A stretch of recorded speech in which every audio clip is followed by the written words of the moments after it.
ശരിക്കും ഇതൊരു പ്രണയ വിവാഹമായിരുന്നു? ഓൾറെഡി ഇങ്ങനെ ചോദിക്കുമ്പോ ഞങ്ങൾക്കത് വിഷമമുണ്ട്. ആ സീരിയല് ഡയനയുടെ വീട്ടിൽ കാണും. ഈ ഉമ്മാടുത്ത് ഞാൻ പറഞ്ഞു എന്ന് പറഞ്ഞാൽ ഇവൾ എന്നെ കൊല്ലും. സാധാരണ മനുഷ്യർ കാണാത്തതെല്ലാം കണ്ടു. ഇപ്പൊ കല്യാണം കഴിക്കുന്നതിന്റെ കുറെ ഡ്രോബാക്സ് ഉമ്മച്ചി പറഞ്ഞിട്ട് എനിക്ക് അറിയാം. ബെൽറ്റായിട്ട് കിട്ടാറുണ്ടോ?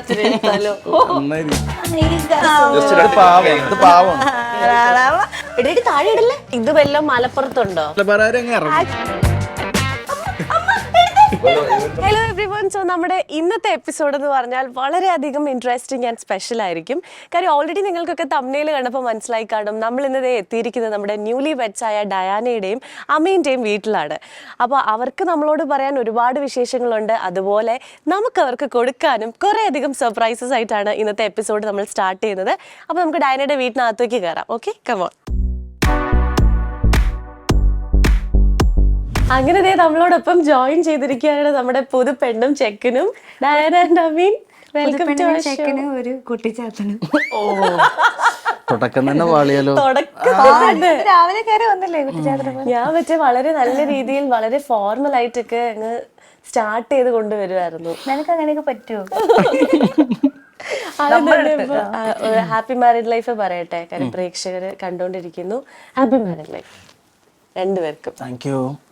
അപ്പം നമ്മുടെ പ്രേക്ഷകർക്ക് അറിയാൻ ആഗ്രഹമുള്ള കുറച്ച് കാര്യങ്ങൾ എനിക്ക് നിങ്ങളോട് ചോദിക്കണം എന്നുണ്ട് കേട്ടോ. ശരിക്കും ഇതൊരു പ്രണയ വിവാഹമായിരുന്നോ? എനിക്കിതിന്റെ ഉത്തരം അറിയാമെങ്കിൽ കൂടി ഇവരാണ് നീ ഇവിടെ ചോദിക്കുമ്പോ ഭയങ്കര ഫോർമലായിട്ട് തോന്നുന്നു. എന്തിനാണ് ഈ ആദിത്യ മര്യാദ മറ്റേ സാധനം? നമ്മുടെ പ്രേക്ഷകർക്ക് വേണ്ടി പ്രേക്ഷകർ ആദ്യം മനസ്സിലാക്കേണ്ട ഒരു കാര്യം എന്ന് വെച്ചാൽ നമ്മൾ മൂന്നുപേരും ഭയങ്കര ഫ്രണ്ട്സാണ്. ഞാനും ഇവളുമായിട്ട് 7-8 വർഷങ്ങളുടെ ബന്ധമുണ്ട്.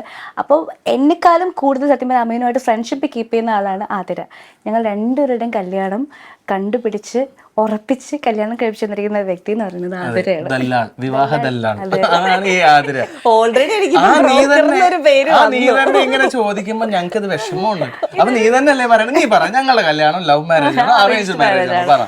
പറയാൻ ഏറ്റവും ആക്ട് ആയിട്ടുള്ള ഒരാള് ആതിരയാണ്. റെഡി? ഇനിയിപ്പോ എന്തൊക്കെ കഥകൾ പറയണം. ആക്ച്വലി ഞങ്ങൾ രണ്ടുപേരും ഒരു വർക്ക് ഒരുമിച്ച് ചെയ്ത ആൾക്കാരാണ്, ഞാനും അമ്മീനും. അപ്പോൾ ആ സമയത്ത് നമ്മൾ പരിചയപ്പെടുന്നു, നമ്മൾ സുഹൃത്തുക്കളാവുന്നു. അപ്പോൾ എനിക്കൊരു സ്വഭാവം ഉള്ളത്, ഞാൻ ഇങ്ങനെ നല്ല നല്ല ആൾക്കാരെ പരിചയപ്പെടുമ്പോഴല്ല എനിക്ക് ആദ്യം എൻ്റെ മനസ്സിൽ ഡയനെ കൊണ്ട് കെട്ടിച്ചാലോ ഇതെനിക്ക് സ്ഥിരമായിട്ട്. നീ പറയൂ, ആ സാധനം എനിക്കുണ്ട്. അപ്പോൾ അമീനെ പരിചയപ്പെട്ട് കഴിഞ്ഞപ്പോഴേക്കും ഞാൻ ആലോചിച്ചു, നമ്മളിങ്ങനെ കുറേ ഫ്രണ്ട്സായി. അപ്പോൾ നമുക്കിപ്പം മുസ്ലിമാണ്, നല്ല വിദ്യാഭ്യാസമുണ്ട്, നല്ല ഇങ്ങനെയൊക്കെ അവൻ തോന്നിപ്പിച്ചു, നല്ലൊരു സ്വഭാവത്തിനുടമ, അങ്ങനെയൊക്കെ തോന്നിയപ്പോൾ ഞാൻ വിചാരിച്ചു ഓക്കെ ഡയനയ്ക്ക് എന്തുകൊണ്ട് ആപ്റ്റായിട്ടുള്ള ഒരാളാണ് അങ്ങനെ എനിക്ക് തോന്നി. അപ്പം ഞാൻ അഭിനയിക്കുന്ന സീരിയൽ ആയതുകൊണ്ട് ആ സീരിയൽ ഡയനയുടെ വീട്ടിൽ കാണും. അപ്പം ഇവള് ആ സമയത്ത് എന്നെ വിളിക്കുന്നുണ്ട്. വിളിച്ച വിശേഷം, അതായത് ഒരു ലോങ് ബ്രേക്കിന് ശേഷമാണ് ഞാനൊരു വർക്കിലേക്ക് ജോയിൻ ചെയ്യുന്നത്. അപ്പോൾ അതുകൊണ്ട് ഞാൻ അവിടെ ഓക്കെ ആണോ എന്നൊക്കെ അറിയാൻ വേണ്ടിയിട്ട് ഇവൾ എന്നെ വിളിക്കുന്നുണ്ട്. അപ്പോൾ വിളിക്കുന്ന സമയത്ത് ഞാൻ ഇവളോട് പറയുന്നുണ്ട്, ഇതിനകത്തെ നായകൻ്റെ പേര് അമീൻ എന്നാ, നല്ല ചെക്കനാ, നമുക്ക് നോക്കിയാലോ എന്നിങ്ങനെ ഞാൻ ചോദിക്കുന്നുണ്ട്. അപ്പോൾ ഇവള് നീ വെച്ചിട്ട് പോയേ, അവൾക്ക് ഒരു താല്പര്യമില്ല ആ രീതിയിൽ. പിന്നെ ഒരു ദിവസം ഞാൻ ഇവിടെ വീട്ടിൽ വന്നപ്പോൾ ഉമ്മാടെ അടുത്ത് ഞാനിങ്ങനെ സൂചിപ്പിച്ചു, നമ്മൾ സീരിയൽ കണ്ടുകൊണ്ടിരിക്കുകയാണ്. അപ്പോൾ ഉമ്മാടെ അടുത്തപ്പോൾ ഉമ്മ പറഞ്ഞു, മലപ്പുറം അല്ലേ മോളെ, ഭയങ്കര ദൂരം, നമുക്ക് പിന്നെ നോക്കാം എന്നുള്ള രീതിയിൽ. അപ്പം ഈ ഉമ്മാടുത്ത് ഞാൻ പറഞ്ഞു എന്ന് പറഞ്ഞാൽ ഇവൾ എന്നെ കൊല്ലും, ആ ഒരു അവസ്ഥയാണ്. അങ്ങനെ പിന്നെ അത് ഞാനത് ആക്ച്വലി ഒബ്ജക്റ്റ് ചെയ്യാനുള്ളൊരു കാരണം എന്താണെന്ന് വെച്ചാൽ, ഒന്നാമത് നമുക്ക് പരിചയം, നമ്മൾ സെയിം മേഖലയൊക്കെ ആണെങ്കിൽ കൂടി നമുക്ക് അങ്ങോട്ടും ഇങ്ങോട്ടും ഒരു പോയിന്റിൽ നമ്മൾ അങ്ങനെ വിയറ്റ്നാം കം ക്ലോസ് അറിയത്തില്ല, പരസ്പരം അങ്ങോട്ടും ഇങ്ങോട്ടും അറിയത്തില്ല. അപ്പോൾ പെട്ടെന്നൊരു അറേഞ്ച്ഡ് മാരേജിന്റെ കാര്യമൊക്കെ പറഞ്ഞപ്പോഴത്തേക്കും അത് ടേക്കപ്പ് ചെയ്യണോ വേണ്ടേ എന്നുള്ളൊരു സംശയവും കാര്യം എനിക്കുണ്ടായിരുന്നു. അമീനും അതുപോലെ തന്നെയാണ് അല്ലേ? അതെ അതെ അതെ. പിന്നീട് മാസങ്ങൾക്ക് ശേഷം എനിക്ക് തോന്നുന്നു ഏകദേശം ഒരു ഏപ്രിലൊക്കെ ആയി കാണും, അമീൻ ആദ്യമായിട്ട് സ്റ്റാർ മാജിക്കിൽ ആ ഷോയിൽ, ഞങ്ങൾ ഒരുമിച്ചുണ്ടായിരുന്ന ഷോയിൽ ജോയിൻ ചെയ്തു. ഞാൻ അപ്പോഴാണ് അമീൻ ആദ്യമായിട്ട് പരിചയപ്പെടുന്നത്. എനിക്ക് ആദ്യമായിട്ട് പരിചയപ്പെടുത്താറ് ഇതാണ് ഡയാന എന്ന് പറഞ്ഞത്. അന്നാണ് ഞാൻ ആദ്യമായിട്ട്. പക്ഷെ രണ്ടുപേർക്കും പരിചയപ്പെട്ടപ്പോ ആ ഒരു സമയത്ത് ഇവർക്ക് രണ്ടുപേർക്കും ഭയങ്കര ചമ്മലായിരുന്നു. രണ്ടുപേരോട് ഞാൻ ഈ കാര്യം പറഞ്ഞിട്ടുണ്ട്. അപ്പൊ നീ ആയ കാരണം നീ എങ്ങനെ ഓപ്പോസിറ്റ് സൈഡിൽ അവതരിപ്പിച്ചിട്ടുണ്ടാവുക എന്നുള്ളത് ഞങ്ങൾക്ക് നല്ല ധാരണയുണ്ട്. അതുകൊണ്ടാണ് നമുക്ക് ആ ചമ്മലുണ്ടായിരുന്നത്. ഇവര് ശരിക്കും പറഞ്ഞാൽ മിണ്ടില്ലായിരുന്നു, പരസ്പരം അങ്ങനെ മിണ്ടുന്നേ ഇല്ല. നമ്മൾ രണ്ടുപേരും എല്ലാവരോടും വളരെ കൂളായിട്ട് ഈസിയായിട്ട് ഇടപെടുന്ന വ്യക്തികളാണ്, അമീനായിട്ട് ഞാനാണ്. പക്ഷെ നമ്മുടെ കാര്യത്തിൽ വരുമ്പോഴത്തേക്ക് നമുക്ക് ഈ ഒരു കാര്യം മനസ്സിൽ കിടക്കുന്ന കാരണം ചെറിയൊരു ചമ്മലും കാര്യങ്ങളും ഉണ്ടായിരുന്നു. പിന്നെയും ഞങ്ങൾ സംസാരിക്കുന്ന കാര്യങ്ങൾ എന്ന് വെച്ചാൽ പ്രൊഫഷൻ റിലേറ്റഡ് ആയിട്ടുള്ള കാര്യങ്ങൾ അങ്ങനെ ഇങ്ങനെയൊക്കെ സംസാരിച്ചു പോകും. പിന്നെ അതിരുടെ കുറ്റങ്ങള്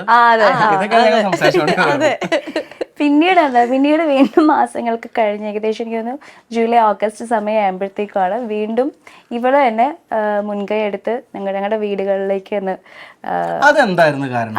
അതിന്റെ കാരണം എന്തായിരുന്നു? അതിന്റെ കാരണം എനിക്ക് നിങ്ങളെ എങ്ങനെയെങ്കിലും കല്യാണം കഴിപ്പിക്കണം, മനസ്സിലായില്ല, അതാണ് സംഭവം. പിന്നെ ഞങ്ങളും വിചാരിച്ചു ഇതൊന്ന് ജസ്റ്റ് നോക്കി വെക്കാം. കേൾക്കുമ്പോൾ നമുക്ക് വളരെ ഈസി ആയിട്ട് തോന്നും. ഒരുപാട് മാസം ഞാൻ പുറകെ നടന്ന് ഫോഴ്സ് ചെയ്ത് പറഞ്ഞിട്ടാണ് അവർ രണ്ടുപേരും ഒന്ന് മിണ്ടാൻ എഗ്രി ചെയ്യുന്നത്. ലൈക്ക് ഒന്ന് അല്ലേ മീറ്റ് ചെയ്ത് സംസാരിക്കാം എന്ന് എഗ്രി ചെയ്യുന്നത്. പിന്നെ അവൻ്റെ ഉമ്മ അടുത്ത് സംസാരിച്ചു, അവളുടെ ഉമ്മ അടുത്ത് സംസാരിച്ചു, പിന്നെ വീട്ടുകാരങ്ങ് ഏറ്റെടുത്തു. അതെ അതെ, പിന്നെ കാര്യങ്ങളൊക്കെ പടപെടുന്നതായിരിക്കും എല്ലാം ബൈ ഒരു നവംബർ ഒക്കെ ആയപ്പോഴത്തേക്കും എല്ലാം ഫിക്സ് ചെയ്തു. നവംബർ ഡിസംബർ ഒക്കെ ആയപ്പോഴേക്കും പിന്നെ എല്ലാം പെട്ടെന്നായിരുന്നു. ഞാൻ പറഞ്ഞു എൻഗേജ്മെന്റ് ആയിരുന്നു പ്ലാൻ ചെയ്തിരുന്നത്, അത് പെട്ടെന്ന് നിക്കാഹിലോട്ട് മാറി. അതെല്ലാം ഒരു ഷടപടയെന്ന് പറഞ്ഞിട്ടുള്ള ഒരു തീരുമാനമായിരുന്നു. അങ്ങനെ ഫൈനലി ഇപ്പൊ എങ്ങനെ വന്ന് നിൽക്കുന്നു? ഇപ്പൊ കിട്ടിയ ഉത്തരം ലവ് മാരേജ് ആണോ അറേഞ്ച് മാരേജ് ആണോ? എല്ലാ പ്രേക്ഷകർക്ക് കിട്ടി കാണുമല്ലോ. അപ്പൊ ഇതൊരു അറേഞ്ച്ഡ് മാരേജ് ആണ്. മലപ്പുറത്തുകാരൻ ഇവിടെ, അതായത് അങ്ങറ്റം ഇങ്ങറ്റം അല്ലേ, തിരുവനന്തപുരത്ത് വന്നിപ്പോ പെണ്ണ് കെട്ടിയിരിക്കുകയാണ്. അപ്പൊ ട്രിവാൻഡ്രത്ത് എവിടെയെങ്കിലും ഒക്കെ പോയിട്ടുണ്ടോ അമ്മീനെ? ട്രിവാൻഡ്രത്ത് നമുക്ക് സീരിയലിന്റെ ഷൂട്ട് ഭൂരിഭാഗം ട്രിവാൻഡ്രത്ത് വെച്ചിട്ടായിരിക്കും. അപ്പൊ ചെറിയൊരു ഐഡിയ ഒക്കെ ഉണ്ട്. ഇപ്പൊ ഈ പറയുന്ന പോലെ എന്ത് ഭാഗം?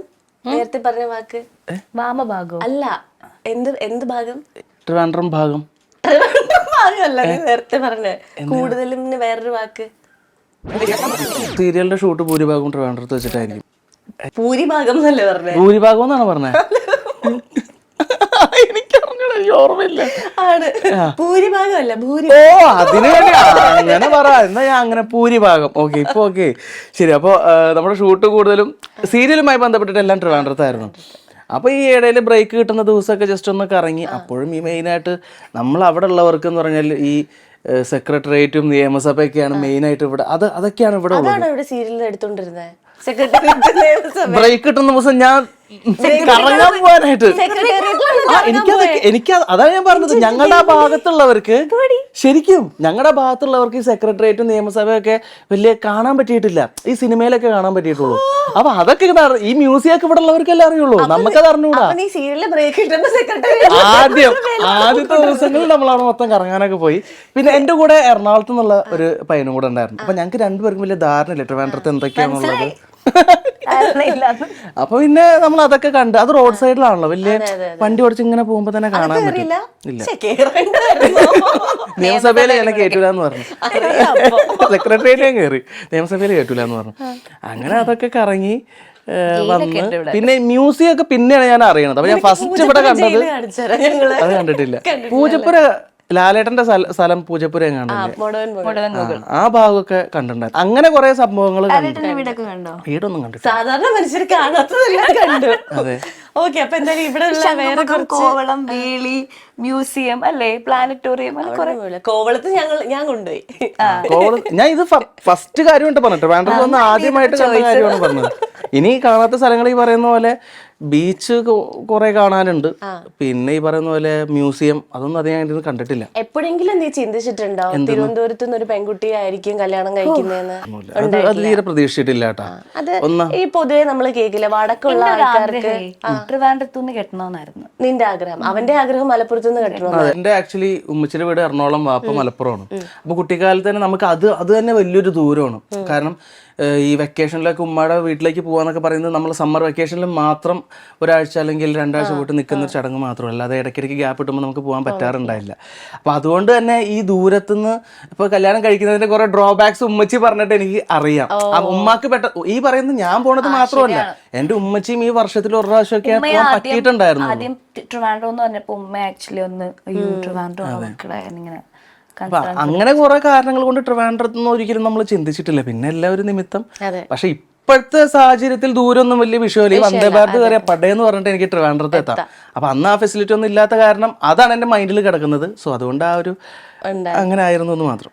അപ്പൊ എന്തായാലും നിയമസഭയും സെക്രട്ടേറിയറ്റും മാത്രം വേറെ കണ്ടിട്ടുള്ള സാധനം കൂടെ ഉണ്ടായിരുന്നു, ഒരു മിനിറ്റ്, വേറെ സാധനം കൂടെ ഉണ്ടായിരുന്നു ഇതേപോലെ കണ്ട സാധനമാണോ? ടി വിയിൽ മാത്രം കണ്ടിട്ട് ഇങ്ങനെ ഈ പുസ്തകങ്ങളിലൊക്കെ പഠിച്ച, നമ്മൾ കുട്ടിക്കാലത്തൊക്കെ പഠിച്ച സംഭവങ്ങള്. സംശയത്തിലാണോ? ഏയ് അല്ല, പബ്ലിക് ലൈബ്രറി ആണോ? അതൊക്കെ ഉണ്ട് ഇവിടെ അല്ലേ? സെക്രട്ടേറിയറ്റ്, നിയമസഭ പിഷാരുണ്ടാക്കിയ ഒരുപാട് ബിൽഡിങ്സ് ഒക്കെ ഉണ്ട് ഇവിടെ. അല്ല, വേറെ ഇതേപോലത്തെ ഒരു സാധനമുണ്ട്, ഗവൺമെന്റിന്റെ എന്തൊരു സംഭവം. പ്ലാനറ്റോറിയം, നക്ഷത്ര ബംഗ്ലാവ്, ഏതാ? ഞാൻ ആദ്യമായിട്ട് അതൊക്കെ ഉണ്ട് ഇവിടെ. രാജ്ഭവൻ. രാജ്ഭവൻ, സ്റ്റേഡിയം, രാജ്ഭവൻ സ്റ്റേഡിയം കേട്ടിട്ടുണ്ട്. രാജ്ഭവൻ അതും കണ്ടു അല്ലേ? കണ്ടു. അപ്പം ഈ പറഞ്ഞ സ്ഥലങ്ങളല്ലാതെ ഇത് വേറെ എവിടെയെങ്കിലും കൊണ്ടുപോകാൻ പറ്റുമെങ്കിൽ ഇന്ന് തന്നെ കൊണ്ടുപോകും. കൊണ്ടുപോവാം. അതാ പറയാൻ വന്നത്. ഞാൻ കൊണ്ടുപോകും നിന്നെ. ഇന്ന് ഇവിടെ തിരുവനന്തപുരത്ത് എന്തൊക്കെ നല്ല നല്ല സ്ഥലങ്ങളിൽ നമ്മുടെ സമയപരിധിക്കുള്ളിൽ പോകാൻ പറ്റുമോ അവിടെയൊക്കെ ഞാൻ നിങ്ങളെ രണ്ടുപേരെ ഇന്ന് കൊണ്ടുപോകും. ഓക്കെ, പോവാം നമുക്ക്. നല്ല കാര്യം. പോവാം, വാ. ആദ്യം തന്നെ നമുക്ക് ഫുൾ ഈ എപ്പിസോഡ് എന്ന് പറഞ്ഞാൽ സർപ്രൈസസ് ആണ്. നിങ്ങൾക്കുള്ള സർപ്രൈസസ് നമ്മളിങ്ങനെ ഒളിപ്പിച്ച് വെച്ചിരിക്കുകയാണ്. നോക്കാം, പോവാം. ബൈഡീറ്റ്.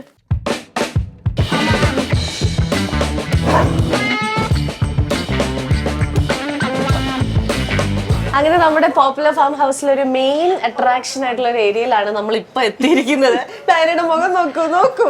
നമ്മൾ ചുറ്റും പാമ്പുകളുടെ നടുക്കാണ് നിൽക്കുന്നത്. ഒരു ആമസോൺ ഫോറസ്റ്റ് ആണോ? പൈത്തൺ ആണ് ഇവിടെ മുഴുവൻ ഉള്ളത് കേട്ടോ. അപ്പൊ ഡയാന ഇതിനെ എടുത്ത് കഴുത്തിലൊക്കെ വെച്ച് നിൽക്കാൻ പോവാണ്. എനിക്ക് വേണ്ട. നമ്മുടെ ഫാമിലിയുടെ മെയിൻ ഹൈലൈറ്റ് ആണ്. ഇത് അനാക്കൊണ്ട, യെല്ലോ അനാക്കൊണ്ട. അനാക്കൊണ്ടയുടെ കുട്ടിയാണ്. Okay, nice. പേരുണ്ടോ? നമ്മള് പേരിട്ടിട്ടില്ല. വേണ്ട. ഇതിനെന്താ കഴിക്കാൻ കൊടുക്കുന്നത്? ഇത് നമ്മുടെ ഡേ ഓൾഡ് ചിക്കൻ, ജനിച്ച ഒരു ദിവസമായ കോഴി, പിന്നെ ഫിഷ്, അതേ കഴിക്കും. പിന്നെ മൈസ് കഴിക്കും, റൈറ്റ് കഴിക്കും. വയറൊക്കെ നിറഞ്ഞിരിക്കുകയാണ്. അതുകൊണ്ട് ഹൈപ്പർ ആക്റ്റീവ് ആണ്. ഓക്കെ, മതി. പേടിയൊന്നുമില്ല ബ്രോ. ഇവർക്കതൊരു പ്രശ്നമല്ല. നമ്മളെ കയ്യിലെടുത്താൽ കുഴപ്പമുണ്ടോ? ഉണ്ട്. നിങ്ങൾ ജസ്റ്റ് ഇങ്ങനെ അത് റൗണ്ട് അമിന് കൊടുക്ക.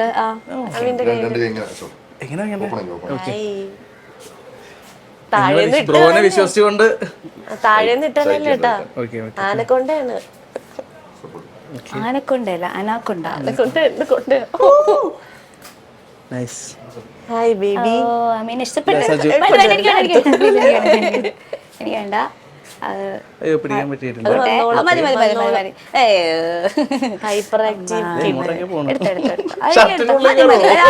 വേണ്ട, എടുത്തോ ബ്രോ, എടുത്തോ, മതി. ചെറിയൊരു പൈത്തണ ഇവക്ക് കൊടുക്കുവോ കഴുത്തിലിടാൻ?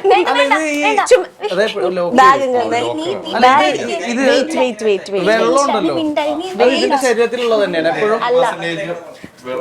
വെള്ളത്തില.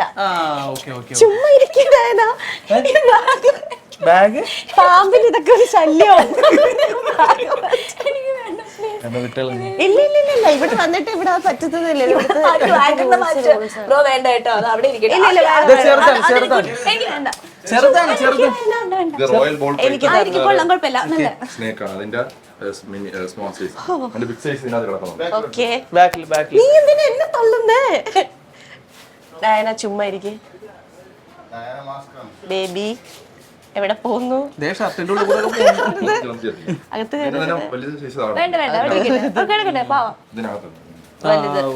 അതിനെ നമുക്ക് എടുക്കാൻ പറ്റുമോ? ഇതിപ്പോ ഇങ്ങനെ ട്രെയിൻ ചെയ്യാനൊക്കെ വേണ്ടിട്ട് എത്ര നാള് എങ്ങനെയാണ് എടുത്തത്? നമ്മുടെ ഈ പാമ്പ് എന്ന് വെച്ചാൽ രണ്ട് കാര്യത്തിന് മാത്രമേ ആക്രമിക്കത്തുള്ളൂ. ഒന്ന് അതിനെ പേടിച്ചിട്ടും, രണ്ട് ഫീഡിന് വേണ്ടി മാത്രമേ അത് ആക്രമിക്കത്തുള്ളൂ. പേടി നമ്മൾ ആദ്യമേ കൊച്ചിലെ ഈ സൈസ് ആകുമ്പോഴേ കയ്യിലെടുത്ത് പേടി മാറും. ഫീഡാണെങ്കിൽ നമ്മൾ കറക്റ്റ് ടൈമിൽ പ്രോപ്പർ ടൈമിൽ കൊടുക്കും. അത് നമ്മളെ പേടിക്കുന്നുണ്ട്, അത് ഡിഫെൻഡ് ചെയ്യും അല്ലേ? ശരി. ഒന്ന് ഫീഡ് എടുക്കാനും, ഒന്ന് നമ്മളെ പേടിച്ചിട്ടും. ആ പേടി നമ്മൾ ആദ്യമേ മാറ്റി കഴിഞ്ഞു. ഈ പ്രായത്തിൽ നമ്മൾ മരീനെ എടുത്തോ ബ്രോ? ഇത് ആക്ച്വലി ഇതിന്റെ പല്ലെന്തെങ്കിലും കളഞ്ഞിട്ടാണ്. അല്ല, ഇതെല്ലാം ഫോറിനേഴ്സ് പുറത്തുനിന്ന് ഓരോരോ കൺട്രിയിൽ കൊണ്ടുവരുന്നത്. ഇപ്പൊ നമ്മൾ സൗത്ത് അമേരിക്കയിൽ നിന്ന് കൊണ്ടുവരും. ലൈസൻസ് വേണം. അത് കുഴപ്പമില്ല, അത് അതിന്റെ ഒരു കംഫർട്ട് സോണിൽ ഇരിക്കട്ടെ. ഇത് ഇത് നമ്മൾ ഇവിടെ തന്നെ ജനിച്ച ഒരു ബേബിയാണ്. ഇപ്പൊ എത്ര മാസമായി? ഏകദേശം ഒരു 3-4 മാസമായി കാണും. അത്രയായി. പേരിട്ടോ? ഹായ്. പാമ്പിന് മാത്രം പേരിടാത്ത, ബാക്കി എല്ലാത്തിനും പാമ്പിന് ചെവി കേട്ടൂടാന്ന് നിനക്കറിയില്ലേ? പാമ്പിന് ഒരു പ്രത്യേകത ഉണ്ട്. നമ്മളെ ഡിറ്റക്ട് ചെയ്യാൻ അറിയത്തില്ല. ലൈനാണ് അതിന്റെ വിഷൻ. സില്ലി ഗേൾ ഒന്നും ഇണങ്ങൂല. അങ്ങനെ ഇണങ്ങുന്നില്ല, ഇതിനറിയാം കയ്യിലെടുത്ത് പേര് വിളിക്കാൻ അടുത്ത പ്രാവശ്യം പോകുമ്പോൾ വന്നു കഴിഞ്ഞാൽ നിങ്ങൾക്ക് മനസ്സിലായി കൊള്ളണമെന്നില്ല. ഓക്കെ. പക്ഷെ ബാക്കി എല്ലാ അനിമൽസിനും ഡിക്റ്റേറ്റ് ചെയ്യേണ്ട കഴിവുണ്ട്. അപ്പൊ നമ്മളാണ് വരുന്നത്, ഇതിന്റെ നോക്കുന്ന ആളാണ്. ഇത് സെൻസ് ചെയ്യൂലേ എന്താ സ്മെല്ല് വെച്ചിട്ട്? ഇത് കൂടുതൽ ഇതിന്റെ വൈബ്രേഷൻ താഴെയുള്ള ആ ഒരു സൗണ്ടിങ് ഇതൊക്കെ വെച്ചാണ്. സ്കൂളിലൊന്നും പോയിട്ടില്ല കുട്ടി. ഒരു കാര്യം അറിയില്ല.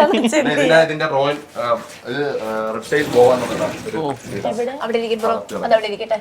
ഓ, അതിനെ കാണാൻ ഒരു ഇച്ചിരി ഇതെന്ന് വെച്ചാൽ ഒരു 15 അടിയോളം നീളം വെക്കും. ഓ പേടിയുണ്ട്. ബോവല്ലേ നല്ല ഇത് എന്താ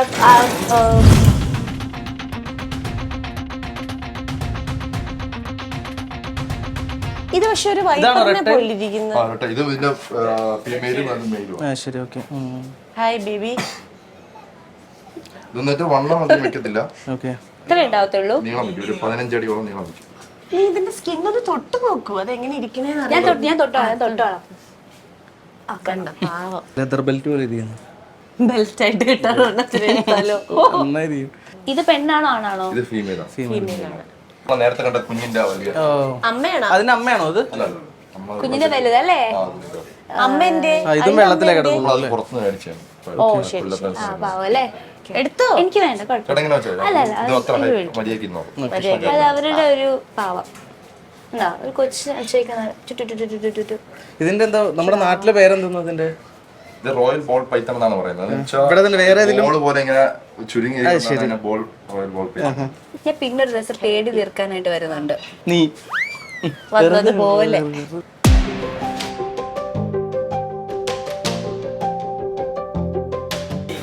ചുമ്മാ പേടിയാണ്. നടികടി ഇല്ല. തൊടുത്തു. ഇല്ല, ഇല്ല. എന്ത് കുഴപ്പം? തൊട്ടു. ഞാൻ ബ്ലാക്ക് സ്നേക്കിനെ എടുക്കും. പേരുണ്ടോ? ഇനി ഈ ചോദ്യം ചോദിക്കരുത് എന്നാണ് ഇപ്പൊ പറഞ്ഞത്. ഈ മുറിക്കകത്തുള്ള ആർക്കും പേരില്ല. എന്തിനെ കണ്ടാലും പേരുണ്ടോ? ഇതത് ബ്ലാക്ക് സ്നേക്ക്. അതെ,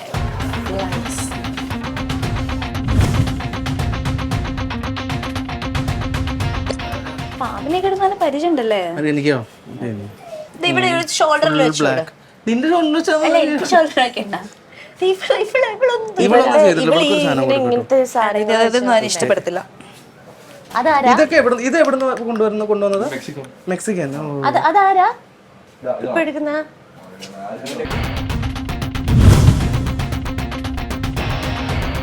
ഇതും ആക്ച്വലി ഡെസേർട്ടിൽ വളരുന്ന ടൈപ്പ് ആണോ ഇതും?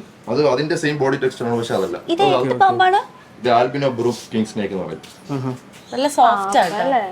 ഇതാണോ ഇവിടെയൊക്കെ ഉള്ളത്, മരുഭൂമിയിലൊക്കെ ഉള്ള സാധനം? ഇത് എടാ, നാക്ക് വെച്ച് നിന്നെ സെയിം മരുഭൂമിയിലുള്ള ബോഡി സിനിമയുണ്ടല്ലേ, ഇടയ്ക്കൊരു കണ്ണോടെ കാണോട്ടാ. ഇത് അതിങ്ങനെ ഇന്ത്യ തന്നെ റയറാണ്, കുറച്ചേ ഉള്ളൂ. അല്ല, ഇതേ നാക്ക് ഇങ്ങനെ ആക്കുന്ന ചൂട് കാരണമായിരിക്കും. Aim കിട്ടാൻ പോകുന്നതാണ്. വഴി നോക്കി പോണോ? കുഴപ്പമൊന്നുമില്ലല്ലോ അല്ലേ? കണ്ണ് പാവം. കഴിക്കണേ ഇതിന് മുന്നേ കഴിക്കണം. ഇരിക്കട്ടെ, അവിടെ ഇരിക്കട്ടെ. സന്തോഷം കയ്യിൽ ഒതുങ്ങുന്നില്ല. ആണല്ലേ? എനിക്ക് അല്ല, ഇതല്ല അവിടെ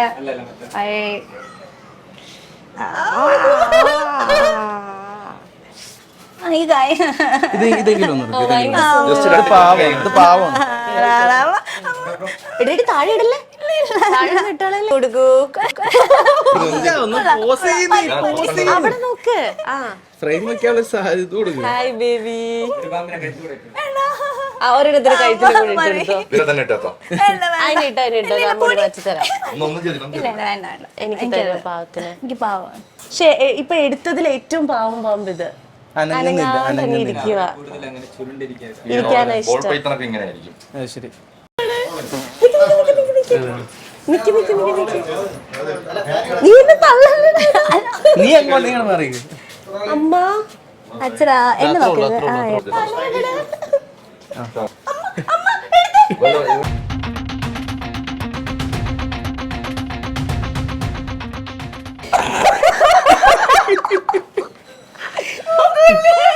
എനിക്ക് വേണ്ട. ഒന്നും ചെന്ന് ദേ കൊല്ലാൻ പോകുന്നു. Okay baby. ഡാർക്ക്. സന്തോഷമായോ?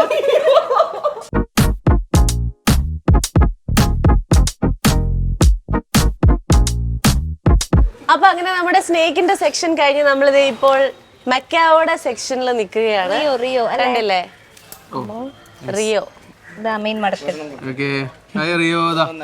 ഓരോന്നായിട്ട് കൊടുക്കണോ? കുത്തി വെച്ച് തരും. ബാലൻസ് ചെയ്തൊക്കെ നിന്നോ.